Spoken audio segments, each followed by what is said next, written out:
Hello friends, welcome to our own channel how to. तो आज हम आपको बताने वाले हैं ginger garlic paste manufacturing business के बारे में।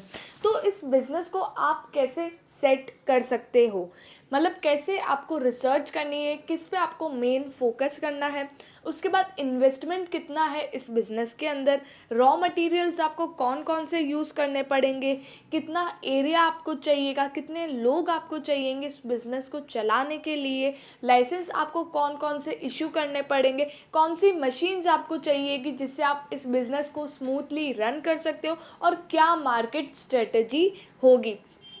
तो ये सारी चीज़ें हम आपको इस वीडियो में बताने वाले हैं, तो वीडियो को एंड तक ज़रूर देखना।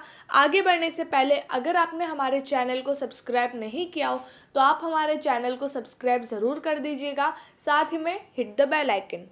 तो सबसे पहले आपको बताते हैं कि आपको इस बिज़नेस में रिसर्च कैसे करनी है। जैसे कि डिमांड पहले इस चीज़ की नहीं थी। पहले लोग जो गार्लिक और जिंजर का जो पेस्ट होता था, लहसुन और अदरक का जो पेस्ट होता, वो घर पे ही बनाते थे। लेकिन आजकल इतनी फास्ट लाइफ हो चुकी है और लोग इतना बिजी है कि वो लोग नहीं कर सकते ये सब काम, तो डायरेक्ट बाहर से पैकेट लाते हैं और यूज़ कर लेते। अब इसमें आपका ज़्यादा प्रॉफिट है क्योंकि इसकी डिमांड बढ़ रही है, तो उसका आप फ़ायदा उठा सकते हो।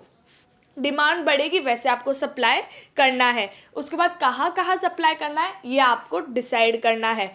प्राइस, जैसे कि मुंबई जैसे जो मेट्रोपॉलिटन सिटीज़ है वहाँ पे आप ज़्यादा सप्लाई कर सकते हो क्योंकि वहाँ पे बहुत ज़्यादा फास्ट होती है, वहाँ पे लोगों के पास टाइम नहीं होता, तो वहाँ पे ये सब चीज़ें ज़्यादा यूज़ होती है।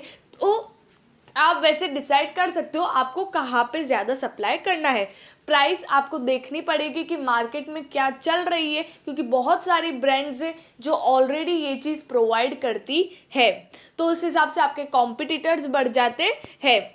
उसके बाद ये जो अगर आप प्रोडक्ट बना रहे हो तो उसकी क्या स्ट्रेंथ है, क्या वीकनेस है, उन सब पे भी आपको काम करना पड़ेगा। और कस्टमर सर्वे भी अगर आप लेते हो तो बहुत ज़्यादा अच्छा रहेगा, क्योंकि लोग दूसरे ब्रांड्स की यूज़ करते हैं, तो आपकी ब्रांड के अगर यूज़ करेंगे तो उन्हें क्या अच्छा लग रहा है या फिर क्या अच्छा नहीं लग रहा है, तो ये चीज़ ज़्यादा इम्पॉर्टेंट है कस्टमर सर्वे भी अगर आप लेते हो तो। अब यहाँ पर रॉ मटेरियल्स की बात करें तो यहाँ पर आपको ज़्यादा रॉ मटेरियल्स नहीं चाहिए। यहाँ पर आपको जिंजर, गार्लिक, प्रिजर्वेटिव्स और पैकेजिंग मटेरियल, ये 4 चीज़ें चाहिए आपको as a raw material. Machines की अगर हम बात करें तो यहाँ पर आपको crusher, pulping machine, ginger garlic paste mixing machine, pressure water pumps, stainless steel tank, weighing machine, sealing machine और पैकेजिंग मशीन, ये सारी मशीन्स चाहिए जिससे आपका जो काम है वो इजीली हो जाएगा। और इन सब मशीन्स अगर आप रखवाते हो तो यहाँ पर क्या होगा कि आपको जो ज़्यादा लोग, मतलब जिनको एम्प्लॉयमेंट आपको देनी पड़ेगी, मतलब ज़्यादा लोग आपको रखने पड़ेंगे अपने, तो वो चीज़ करने की ज़रूरत आपको नहीं पड़ेगी। बस कुछ लोग चाहिए होंगे जो इन मशीन्स का ध्यान रख सके या फिर चीज़ों को यहाँ से वहाँ ले जाने में काम कर सके। बाकी जो सारा काम है वो मशीन्स आपका ये काम कर देगी। अब यहाँ पर इन्वेस्टमेंट की बात करें तो ज़्यादा इन्वेस्टमेंट आपका नहीं लगेगा। 50,000 से 2 लाख रुपए तक का इन्वेस्टमेंट आपको करना पड़ेगा, जिसमें आपका licence cost, working capital, payment of salaries, machinery cost, raw material cost, other miscellaneous expenses. तो ये जो इन्वेस्टमेंट है ये सिर्फ आपका स्टार्टअप, जो स्टार्ट आप कर रहे हो वो इन्वेस्टमेंट है। धीरे धीरे वर्किंग कैपिटल आपको चाहिए होगा हर मंथ या हर 2 मंथ में, जैसे आपका सेट होता है। और यहाँ पर अगर आप बिजनेस बड़ा स्टार्ट करते हो तो उस हिसाब से जो मशीन्स है, लाइक अगर आप मीडियम या लार्ज स्केल बिजनेस स्टार्ट करते हो तो जो आपकी मशीन्स है जिनका जो प्रोडक्टिविटी है वो स्मॉल स्केल बिजनेस में कम होगा, लेकिन अगर आप लार्ज स्केल लेते हो तो उसमें ज़्यादा आपकी प्रोडक्ट, मतलब उसमें ज़्यादा प्रोडक्ट आपके निकल सकते हैं, तो उस हिसाब से जो प्राइस है वो भी वहाँ पर इंक्रीज हो जाएगी। तो इन्वेस्टमेंट प्राइस जो है वो यहाँ पर इंक्रीज होती है। टारगेटेड कस्टमर्स की बात करें तो wholesalers, retailers, malls, supermarkets, local shops, food industry, hotels, restaurants and cafes और ऑनलाइन साइट्स, बहुत सारी जगह है जिसको आप अपना कस्टमर बना सकते हो। तो यहाँ पर आप मतलब अगर 4 से 5 जगह अगर आप फोकस करते हो कि जैसे लोकल शॉप्स हो गई, होटल हो गई, और रेस्टोरेंट्स हो गए, फिर रिटेलर होलसेलर्स है ही। तो इन सब पे अगर आप फोकस करते हो तो आपका बिजनेस अपने आप स्टार्ट हो जाएगा। और धीरे धीरे अगर आप इंक्रीज करते हो तो उसके बाद आप मॉल्स में जा सकते हो, सुपरमार्केट्स जा सकते हो, ऑनलाइन साइट्स जा सकते हो। तो आपको स्टेप बाय स्टेप, अगर आप सब साथ में एक साथ सबको एक साथ अपना कस्टमर बनाओगे तो नहीं सेट हो पाएगा। और आपका मतलब अगर आप जैसे ऑनलाइन साइट में डाल दो तो और आपके वहाँ पे ज़्यादा खर्चे बढ़ जाएंगे। लेकिन अगर आप धीरे धीरे मतलब नीचे से स्टार्ट कर दो तो वहाँ पर आपका जो कस्टमर बेस है वो अच्छे से बन सकता है। मार्केटिंग स्ट्रेटेजी इस बिजनेस में इम्पॉर्टेंट है।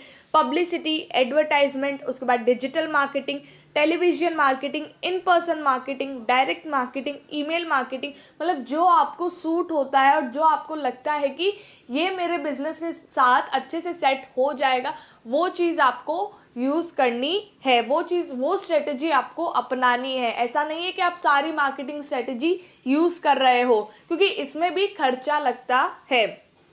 तो जो चीज़ ज़्यादा अच्छे से सूट होती है आपके बिजनेस के साथ वो आपको यूज़ करना है। और इफ़ अगर आपको नहीं पता चले या फिर आपको डीप में जाना तो आप हमें पर्सनली मेल कर सकते हो।